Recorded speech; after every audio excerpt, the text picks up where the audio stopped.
The Sedona method is simply a tool that shows you how to be what you already are. It's a way for you to uncover and live that freedom that's already here, already now. And it's also a way for you to tap your natural ability to let go of any unwanted emotion, any unwanted thought, any unwanted belief. And it's something that's based on what's natural. It's completely natural to let go. Everyone listening to this or watching this has already let go, whether you've done anything with the Sedona method or not. Because every time you have a good belly laugh, you're letting go. Every time your back is against the wall and you just can't take it anymore, you usually let go. Most of us are pretty stubborn, so unless we trick ourselves into it, or it happens spontaneously, or we have no other choice but to let go, we hold on. And this happens because from a very early age, we've hypnotized ourselves to believe that it's me against the world, that there's this personal me here and everyone else, all the yous out there, are adversaries.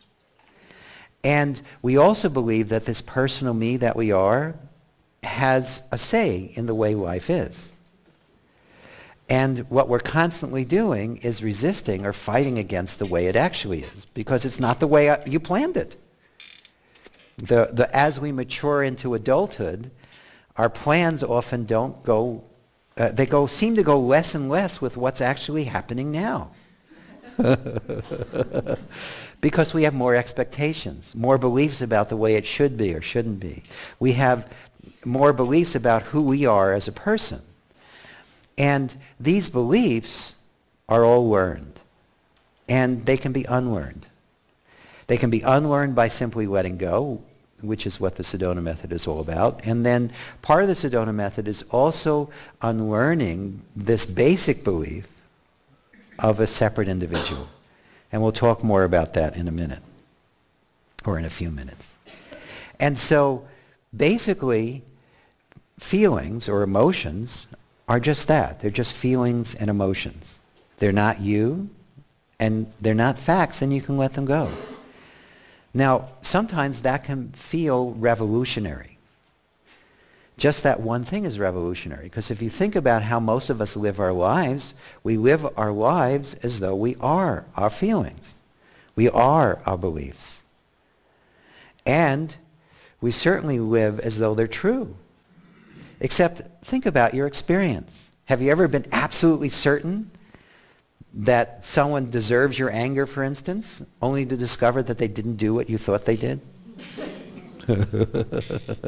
Or have you ever been absolutely certain that there was something terrible about to happen? And it didn't. So what happens is our feelings, our emotions, have a function, but they've gotten out of balance. And now what happens is our feelings lie to us. They tell us we're going to get from letting go of them what we already have from holding on to them. They tell us, for instance, that if we hold on tighter, the world is actually going to go better. And if you look at your life, you'll probably notice that when you're holding on the tightest is when things are the roughest. But we forget that. We just think if everything's relaxed, if everything's flowing, there must be a problem here somewhere. And we actually go looking for it. I've seen this so often in seminars. Someone will let go of something, and it's really gone. But then they go, what's wrong? And I've seen sometimes people will spend hours looking for the problem, even though it's not there. And because we're creative, because we're all-powerful, if we're really determined to recreate a problem, we do. And we're pretty good at that. That's why we have so much suffering, is because we're very good at recreating illusion. recreating the sense of separation. And it's work.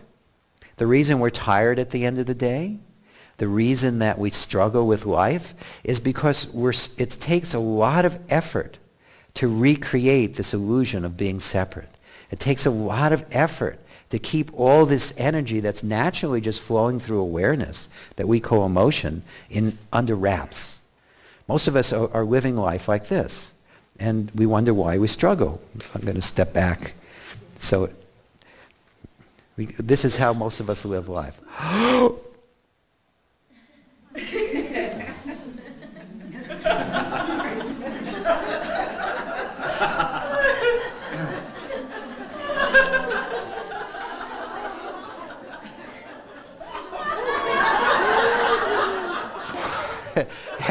And we wonder why life isn't that much fun.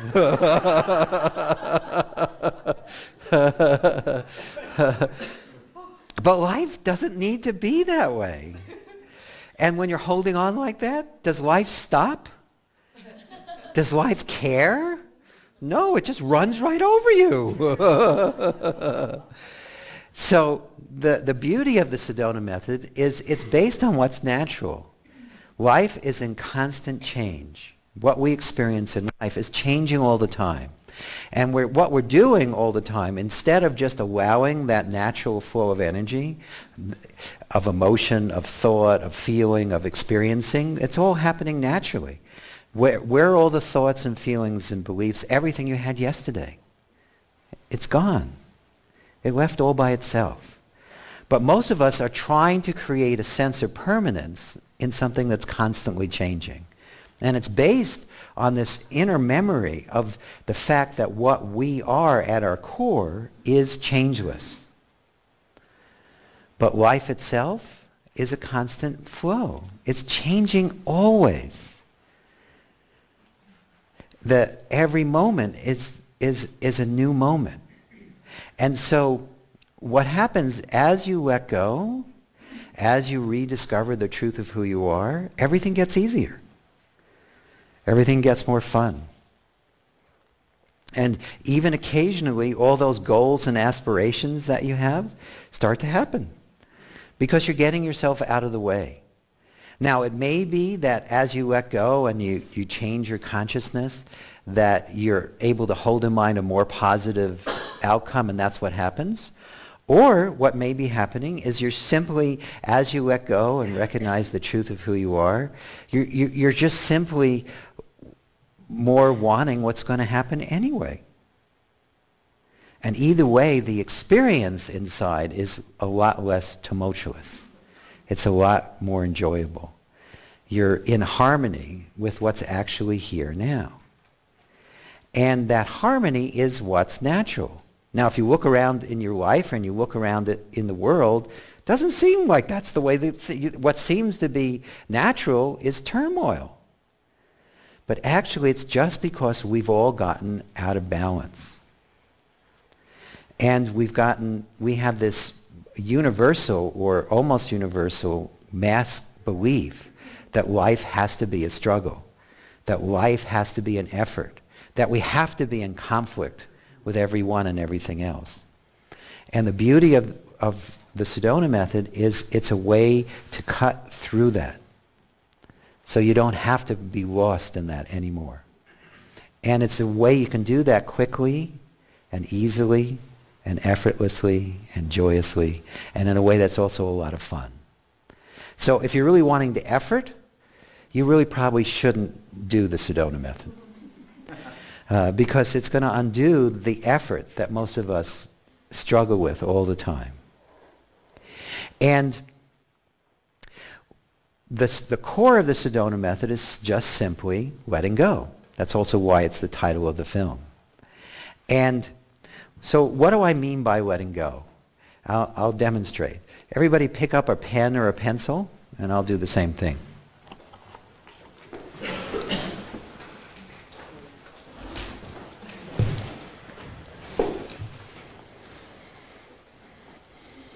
Have you got a pen or pencil? Good. Pair of glasses? Well, that's fine. Just don't drop them too hard.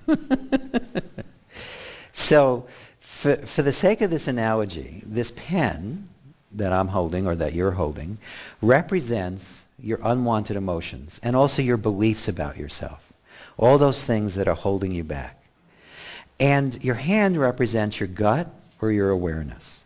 Now take this object and grip it really tightly with your hand. Now if we did this long enough, it would start to feel really uncomfortable and then really familiar, because this is what we're doing all the time with our emotions. But that's enough gripping. Now open your hand and roll the object around in your hand. Now, is this object attached to your hand? No, obviously not. But if you think about your experience, most of the time it feels like it is attached to us. Our emotions, our beliefs, feel like they are us. But every emotion you have, every belief that you have, all the things you're struggling with are as attached to you as this object is attached to your hand. And then it's even in our language. We don't usually say, I feel sad. What do we say? I'm sad. I'm the sadness. And that's our experience. We don't usually say, I feel angry. What do we say? I'm angry. Exactly. But every feeling is as attached to us as this object is attached to our hand. So now close your hand lightly around the object and just let it go. That's what we mean by letting go. It's really that simple. Now, some people, because they add effort to everything, think that letting go is more like this.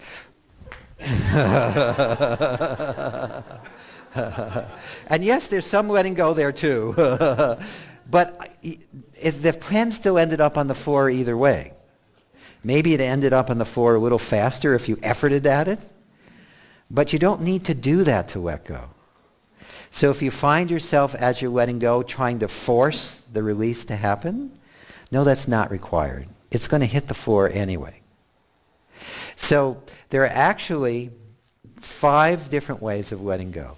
And the first one is deciding to let go. And I just demonstrated that, just simply opening your hand. And the object dropped. The second way of letting go we call welcoming. And welcoming is simply allowing what is to be. And welcoming is already what's natural. When you're not efforting, when you're not fighting against life, when you're not trying to be something that you're not, you're already welcoming. And life is welcoming. In life, there are pairs of opposites all the time. There's spring, and spring doesn't resist summer coming.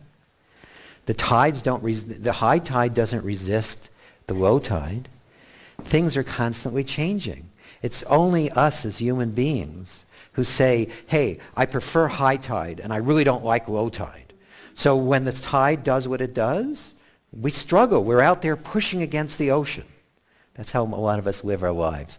We're trying to hold the tides, the natural flow of life, because we don't want it to go this particular way because we have different plans. And as you know, when we plan, God laughs. And she has a really good sense of humor. Now again, is there anything wrong with planning? No. But just know that some of your plans are going to happen and some of them are not going to happen. That's it. I'll give you that as a written guarantee too. Some of your plans will happen and some of them won't. That's just how it is. So the second way of letting go is just opening to life. It's just allowing life. It's if you really want to, it's even embracing life. It's allowing it to be the way it is. And it's really just doing this. When you're open like this, whatever feeling you have, whatever thought you have, it just passes through. Like the clouds passing through the sky. The sky doesn't get bummed out because there are clouds. The clouds just simply pass through. Or smoke passing up a chimney. That's how easy it is to welcome. It's just what's natural. And the nice thing about welcoming too is one of the questions we often have when people are incorporating releasing into their lives is, how do I do this all the time? Or how do I incorporate this into my life? And one of the things that I recommend is just get into the habit or get into the exploration of allowing welcoming to be going on all the time. It actually is going on all the time in the background, but bring that into the foreground.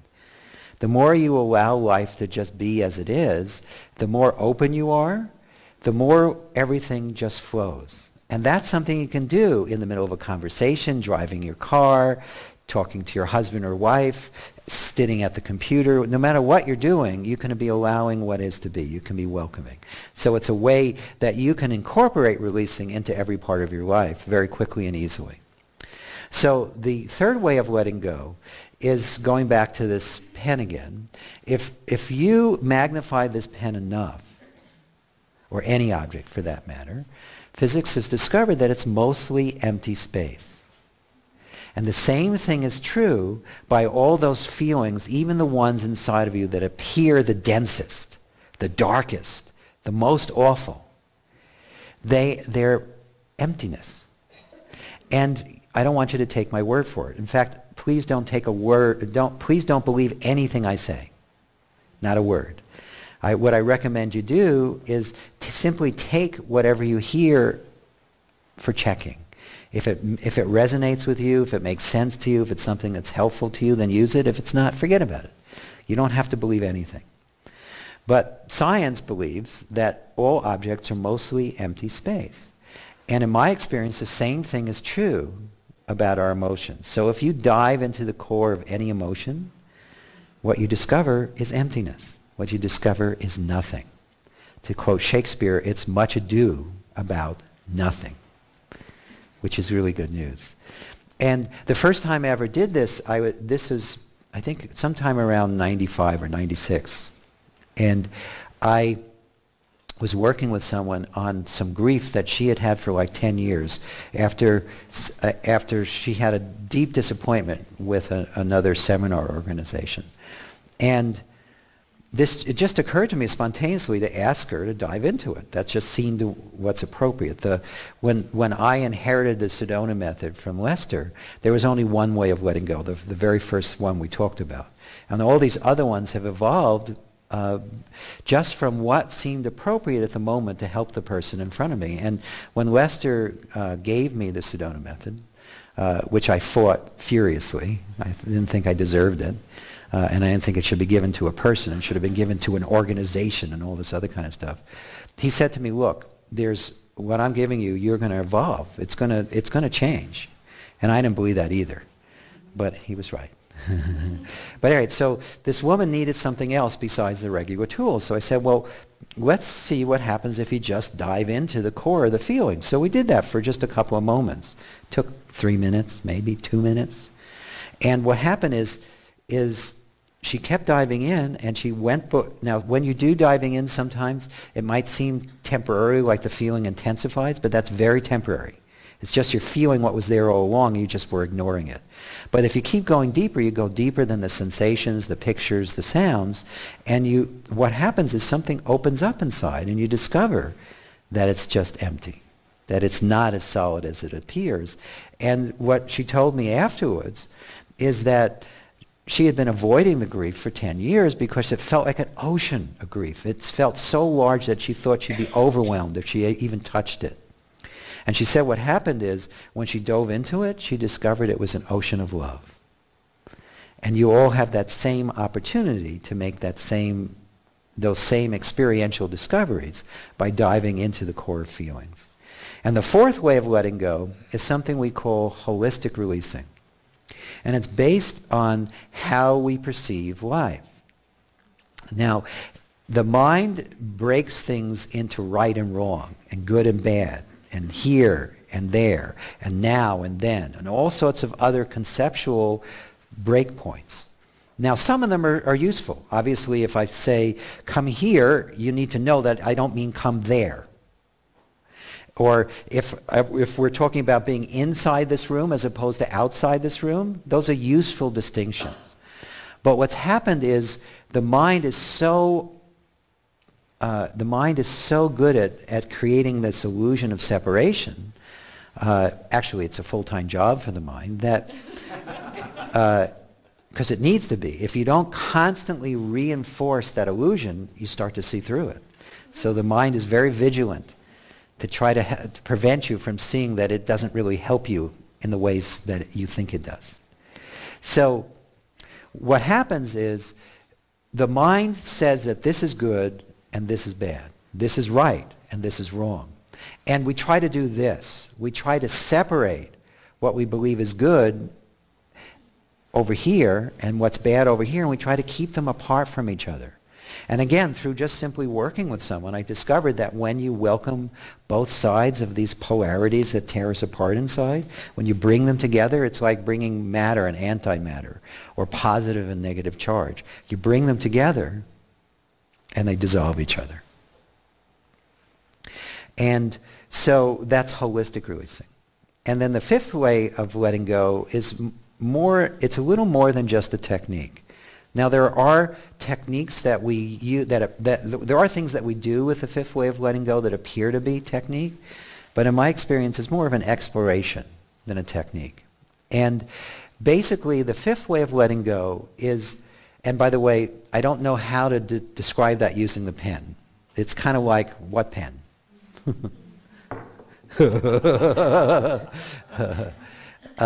And not as a denial of the human experience, but as a seeing through what's beyond it. And the fifth way is based on just two premises. The first premise is that wholeness, that beauty, that love, that peace, that joy, that beingness is what's always here, always now.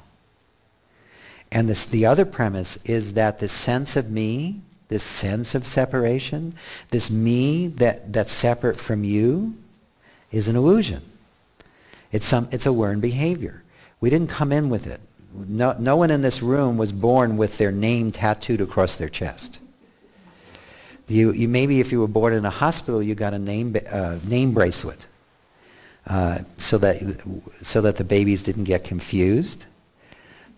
Well, the babies weren't confused. So the adults didn't confuse the babies.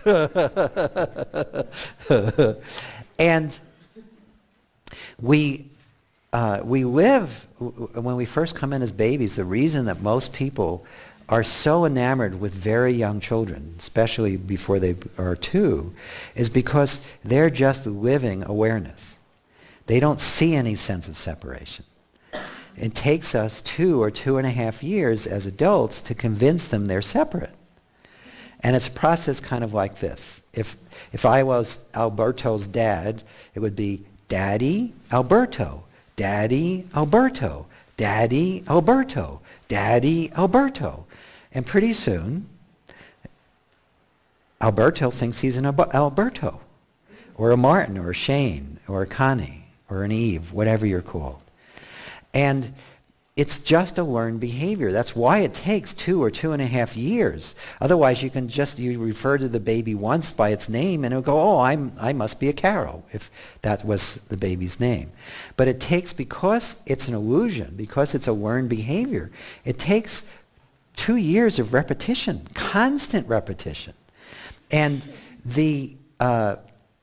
what also happens is, at first, as the language comes in and the mind starts to develop, the baby or the young child by then starts to refer to itself in the third person. It goes to a stage where if it's looking for its toy, it's, where's Alberto's toy? Can I have Alberto's toy? Because it's starting to realize that you think it's separate. It still doesn't buy it, but it wants to play the game. And then at somewhere around 2 or 2.5, it goes from Alberto's toy, or Hale's toy, or Barbara's toy, or Sue Ellen's toy, to my toy. And then we spend the rest of our lives defending our toys with our lives and trying to get more toys and trying to reinforce this sense of separation. And the way we reinforce this sense of separation is by claiming things as our own. It's my body. It's my toys. It's my experience. I like chocolate. I hate vanilla. Not recognizing, of course, that if you like your dad and he likes chocolate, you decide you like chocolate. And then all of a sudden that becomes part of your persona, and that artificial sense of me or I gets stronger and stronger and stronger. But it's still just an illusion. And so what you can do, if you'd like, is you can look through that illusion at any moment and discover whether it's real or not. In fact, if you want, you can do that right now. In this moment, if you don't go into memory, if you don't really focus on the body so much, can you actually find a me? In my experience, you can't. You can maybe even have a thought of me. But are you that thought of me or I? Or are you simply that which is aware? And what you can discover, and sometimes it takes rediscovering over and over again, what you can discover is that you are not a me. And when you discover that, nothing changes except suffering falls away. You still recognize that if someone says Shane and you're called Shane, you still answer to your name. If you still have the same relationships, the only thing that changes is you no longer believe that you're this body-mind limited to just this sense of a separate me. And everything actually is a lot easier. And this may happen all at once, or it may happen gradually, and either way it's okay.